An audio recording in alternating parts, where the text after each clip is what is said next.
السلام علیکم اکای داملا. آیا گناه عرق نوش وزنین است یا گناه زیناکار وزنین است؟ گناه کدام این وزنین است؟ عرق نوشی هم برادرای عزیز و گرامی گناه کبیره است، زیناکاری هم گناه کبیره است، خیلی گناه کلان است. از جانب پروردگار خطاب است ولا تقربوا الزنا. دیگر آیت قرآن انما الخمر والمیسیر والانصاب والازلام رجس من عمل الشیطان. در هر دو اینها پروردگار بندگان خود نهی کرده است که عرق نوشی نکنید، عرق فروشی نکنید. دیگر اینکه شما زناکاری نکنید و زنا نزدیک نشوید. هر دو گناهی کبیره. بار حضرت جبرائیل رضی الله عنه نزد رسول اکرم آمد و گفت الله از 4 عمل جعفر تیار راضی است، بسیار خوشنود است. این سخن رسول اکرم شنیدن جعفر تیار دعوت کردند. گفتن جبرائیل میگوید 4 عمل داری که الله از او راضی است. چه عمل ها باشد؟ گفت یکم این که بت را هیچ وقت پرستش نمی کنم، زیرا میدانم که در بت پرستی نه فایده است و نه ضرر. چگونه که امروز جوانای ما و شما هم نزد هیکل ها می روند، آدم زنده را تعظیمش حرام است. زنده را شما اگر میانتان خم اندازین، چگونه که در نزد هیکل ها رفته مثال شما خودتان خم میسازین، پیش آدم زنده حتی که تعظیمش خدا رحمت کند صاحبای کتاب فقه همگیش حرام میگوید. کجا یک هیکلی که از اون منفعت است نه ضرر است؟ رفته دستاتون پیش بر نزد او خم میشوید. دویم گفتن عملی که دارم هیچگاه به شراب نزدیک نمیشوم، زیرا که شراب جعفر تیار گفتن چیزی هست که آدم به شأن و به شرف میکند، آدم به قدر میکند، آدم به حیا میکند، آدم آبروش میریزاند. در دنیا و در آخرت پیشگاه خدا در خجالت است. سوم عملی که دارم دروغ هیچگاه نمیگویم، زیرا زیسترین عمل به سوی خدا این دروغ است. ولی امروز مسلمان های ما و شما اکثریتش دروغ میگویند. دروغ، خواه به شوخی خواه به طریق صدقی دروغ میگویند. چهارم عملی که دارم این است که به زنا نزدیک نمیشوم، زیرا نمیخواهم که فردا به مادر یا خواهر من کسی زنا کند. مقصد کما تدین و تدان است. چگونه قرض دادی همون که قرض میگیری. با دختری کسی زنا کردی با دخترت زنا میکنند، با خواهری کسی زنا کردی با خواهرت زنا میکنند، با مادری کسی زنا کردی با مادرت زنا میکنند. گونه میخواهم که در خاندان ما این گونه بی حیایی و بی شرفی پیدا شود. از این خاطر دادری عزیز، بعضی عزیزای ما خدا رحمتشان کنند میگوید گناه زیناکار میگوید از گناه عرق نوش دیده کمتر است. زیناکار در حالت زنا میکند، باز در خیال او وجود خدا هست، ترس خدا هست. لیکن عرق نوش به سبب مدهوش بودن، بیهوش بودن، بی عقل بودن خدا و شریعت فراموش میکند.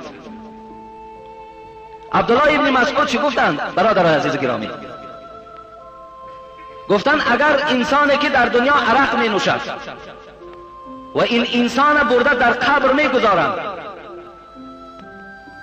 حضرت گفتن قسم به خدا گفتن یک شب در قبر گذارید، فردا رفته قبر کنید، اگر همین انسان عرق نوشه که توبه نکردند اگر چهره وی همون طرف قبله باشد، من که عبدالله ابن مسعود هستم مرا در دار کشید. قسم به خدا این عبدالله ابن مسعود در کتاب گفتن اگر روی همین آدم گفت از قبله گشتگی نباشد من عبدالله ابن مسعود که محبوب رسول خدا بودم، پیغمبر در حق من دعای خیر کرده بود، مرا در دار کشید گفت رفته قبر شکنید بینید دیدن. برادرای عزیز، من باور کن شرم می آید که برای آدم مسلمان درباره عرق صحبت کنم، چیزی که صراحتا حرامی و در قرآن است. صراحتا در قرآن خدا عرق حرام میگوید، خواه نوشیدنش، خواه فروختنش، خواه در خانه آورده گذاشتنش. یک برادر علی در دهان میگوید، برادرم میگوید شبان روزان عرق میفروشد، با پول همون حج کنم یا نکنم؟ حج کنم یا نکنم؟ داملا محمدی خدا رحمت جان کند قمسنگیری الحال باز یک کتاب دیگر هم روان کردن. در کتاب ایشان هم همین دیروز خواندم که از دیگر کتاب ها خدا رحمت جان کند داملا محمدی بسیار آدم تبرکم، بسیار آدم بزرگم، از دیگر کتاب ها دلیل آوردن که اگر کسی با پول حرام حج میکند، حج از گردنش ساقط می شود لکن مکافات حج نمی گیرد و روز قیامت از صف حاجیان سر نمی بردارد. این است در بدل پول حرامی که با حج ما و شما انجامش میدهیم. برای همین برادرای عزیز و گرامی، نه به عرقش نزدیک شوید، نه به زیناش نزدیک شوید. یک دوستی خدا را این سحر یک کتاب خواندم، نام کتاب یادم نمانده است، میگوید در کوچه میرفتم، بناگاه یک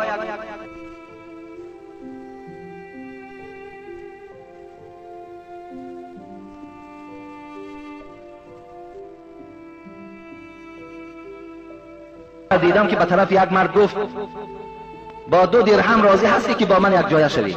اون زمان ها درهم بود، حاضر مثال بچه ها 5 سامان و 10 سامان قطعی، بعضی مثال شخصان گمراه همین کارها را انجام میدهند. با 2 درهم گفت راضی هستی که با من یک جایه شوی؟ این دوستی خدا میگوید وقتی این سخن شنیدم آنچنان ناراحت شدم که زیرا این مرد گفت بله، گفت اینقدر ارزان باشد، محلش گفت من تیار هستم.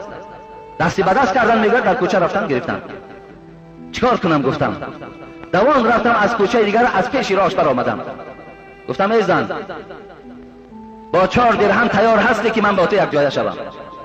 وقتی زن با 2 درهم راضی بود، 4 درهم این دوستی خدا که نام گرفت، دستی و یک سر داد و دستی این مرد گرفت. این دوستی خدا میگوید من به خانه آوردم، در خانه شیناندم و نماز دراز خواندم. خیلی زن بی صبر شد، وقتی زیادی زن گرفت، بعد تمام کردن سلام داد و میگوید این زن گفت کی به عمل شروع میکنی؟ میگوید این دوستی خدا گفتن تو میدانی که اگر در اسلام 2 شاهد باشد، اگر 2 شاهد ما و شما را در بالای زنا دستگیر کند، نزد قاضی برند، قاضی دره میزند. 2 شاهد حاضر، قاضی هم حاضر. این زن گفت نه شاهد میبینم نه قاضی را میبینم. گفته ای زن کراما کاتبین یعلمون ما تفعلون، 2 شاهد ملائکه های هستند که همراه ما و شما هست، قاضی الله هست نظر دارد. من در پیشگاه پروردگار در حضور این 2 شاهد چگونه این عمل زیست انجام میدهم؟ برای این زن میگوید اونقدر این سخن تأثیر بخش شد که از همان روز اعتباراً از این راه بد گشت. برادرای عزیز، شما هم میتوانین عرق نوش هم گویم بنده خدا هست، مردم ما و شما هست، همسایه ما و شما هست، رفیق ما و شما هست، زیناکارش هم این جمله. و شما کوشش کنین که این راه بد برای اونها فهمانده دهید و اونها را از این راه بد گردانید، برابر است که شما $5000 در راه خدا خیر کردید. $5000 شما در راه خدا خیر کردین، زمان یک آدم از این راه بد میگردانید. کوشش کنین که گردانید پیشگاه خدا.